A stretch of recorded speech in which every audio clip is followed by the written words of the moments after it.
Without, the night was cold and wet. But in the small parlor of Laburnum Villa, the blinds were drawn and the fire burned brightly.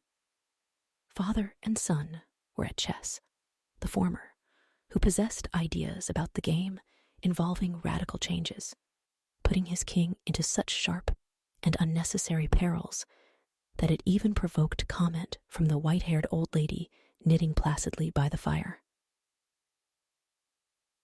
"Hark at the wind," said Mr. White, who, having seen a fatal mistake after it was too late, was amiably desirous of preventing his son from seeing it. "I'm listening," said the latter, grimly surveying the board as he stretched out his hand. "Check."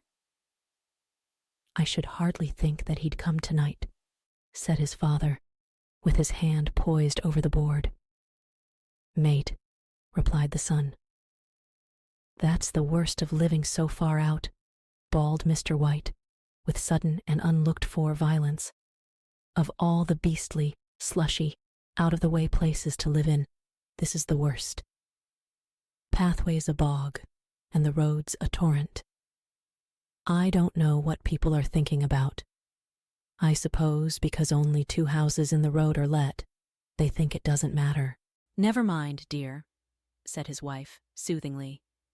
"Perhaps you'll win the next one." Mr. White looked up sharply, just in time to intercept a knowing glance between mother and son. The words died away on his lips, and he hid a guilty grin in his thin gray beard. "There he is," said Herbert White, as the gate banged to loudly, and heavy footsteps came toward the door. The old man rose with hospitable haste, and opening the door, was heard condoling with the new arrival. The new arrival also condoled with himself, so that Mrs. White said, "Tut, tut," and coughed gently as her husband entered the room, followed by a tall, burly man, beady of eye and rubicund of visage. "Sergeant Major Morris," he said, introducing him. The sergeant major shook hands, and taking the proffered seat by the fire, watched contentedly while his host got out whiskey and tumblers and stood a small copper kettle on the fire. At the 3rd glass, his eyes got brighter, and he began to talk. The little family circle regarding with eager interest this visitor from distant parts, as he squared his broad shoulders in the chair and spoke of wild scenes and doughty deeds, of wars and plagues and strange peoples. 21 years of it, said Mr. White, nodding at his wife and son. When he went away, he was a slip of a youth in the warehouse. Now look at him. He don't look to have taken much harm, said Mrs. White, politely. I'd like to go to India myself, said the old man, just to look round a bit, you know. Better where you are, said the sergeant major, shaking his head. He put down the empty glass and, sighing softly, shook it again. I should like to see those old temples and fakirs and jugglers, said the old man. What was that you started telling me the other day about a monkey's paw or something, Morris? Nothing, said the soldier hastily. Leastways, nothing worth hearing. Monkey's paw, said Mrs. White, curiously. Well, it's just a bit of what you might call magic, perhaps, said the sergeant major offhandedly. His 3 listeners leaned forward eagerly. The visitor absent-mindedly put his empty glass to his lips and then set it down again. His host filled it for him. To look at, said the sergeant major, fumbling in his pocket. It's just an ordinary little paw, dried to a mummy. He took something out of his pocket and proffered it. Mrs. White drew back with a grimace, but her son, taking it, examined it curiously. And what is there special about it? Inquired Mr. White as he took it from his son, and having examined it, placed it upon the table. It had a spell put on it, by an old fakir," said the sergeant major, "a very holy man. He wanted to show that fate ruled people's lives, and that those who interfered with it did so to their sorrow. He put a spell on it, so that 3 separate men could each have 3 wishes from it. His manner was so impressive that his hearers were conscious that their light laughter jarred somewhat. "Well, why don't you have 3, sir?" said Herbert White, cleverly. The soldier regarded him in the way that middle age is wont to regard presumptuous youth. "I have," he said, quietly, and his blotchy face whitened. "And did you really have the 3 wishes granted?" asked Mrs. White. "I did," said the sergeant major, and his glass tapped against his strong teeth. "And has anybody else wished?" persisted the old lady. "The first man had his 3 wishes." "Yes," was the reply. "I don't know what the first 2 were, but the third was for death. That's how I got the paw." His tones were so grave that a hush fell upon the group. "If you've had your 3 wishes, it's no good to you now then, Morris," said the old man at last. "What do you keep it for?" The soldier shook his head. "Fancy, I suppose," he said slowly. "I did have some idea of selling it, but I don't think I will. It has caused enough mischief already. Besides, people won't buy. They think it's a fairy tale. Some of them, and those who do think anything of it, want to try it first and pay me afterward." "If you could have another 3 wishes," said the old man, eyeing him keenly, "would you have them?" "I don't know," said the other. "I don't know." He took the paw, and dangling it between his forefinger and thumb, suddenly threw it upon the fire.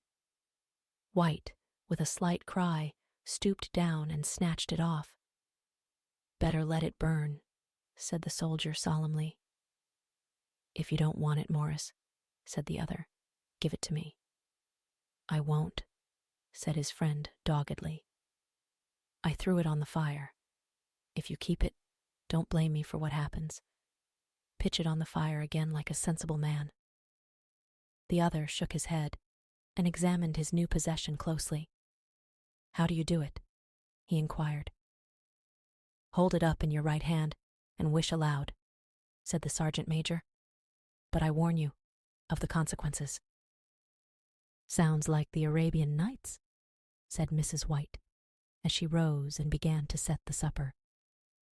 "Don't you think you might wish for 4 pairs of hands for me?" Her husband drew the talisman from pocket, and then all 3 burst into laughter, as the sergeant major, with a look of alarm on his face, caught him by the arm.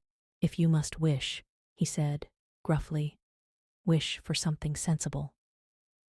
Mr. White dropped it back in his pocket, and placing chairs, motioned his friend to the table. In the business of supper, the talisman was partly forgotten, and afterward the 3 sat listening in an enthralled fashion to a second installment of the soldier's adventures in India. If the tale about the monkey's paw is not more truthful than those he has been telling us, said Herbert, as the door closed behind their guest, just in time for him to catch the last train, "we shan't make much out of it." "Did you give him anything for it, father?" inquired Mrs. White, regarding her husband closely. "A trifle," said he, coloring slightly. "He didn't want it, but I made him take it, and he pressed me again to throw it away." "Likely," said Herbert, with pretended horror. "Why, we're going to be rich and famous and happy. Wish to be an emperor, father, to begin with. Then you can't be henpecked." He darted round the table, pursued by the maligned Mrs. White, armed with an antimacassar. Mr. White took the paw from his pocket and eyed it dubiously. "I don't know what to wish for, and that's a fact," he said slowly. "It seems to me I've got all I want. If you only cleared the house, you'd be quite happy, wouldn't you?" said Herbert, with his hand on his shoulder. "Well, wish for £200 then. That'll just do it." His father, smiling shamefacedly at his own credulity, held up the talisman as his son, with a solemn face, somewhat marred by a wink at his mother, sat down at the piano and struck a few impressive chords. "I wish for £200, said the old man distinctly. A fine crash from the piano greeted the words, interrupted by a shuddering cry from the old man. His wife and son ran toward him. "It moved," he cried, with a glance of disgust at the object as it lay on the floor.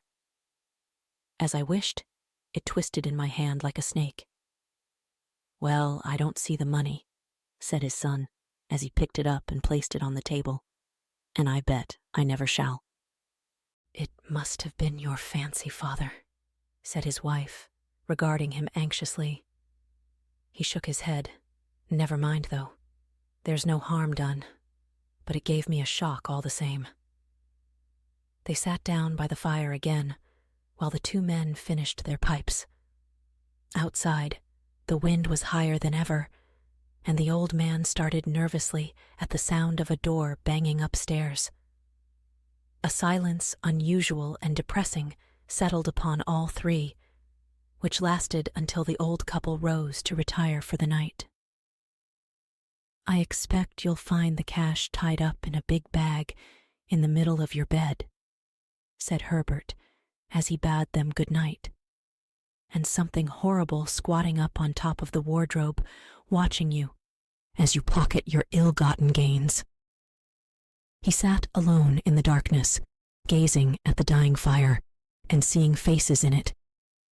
The last face was so horrible and so simian that he gazed at it in amazement. It got so vivid that, with a little uneasy laugh, he felt on the table for a glass containing a little water to throw over it. His hand grasped the monkey's paw, and with a little shiver, he wiped his hand on his coat and went up to bed.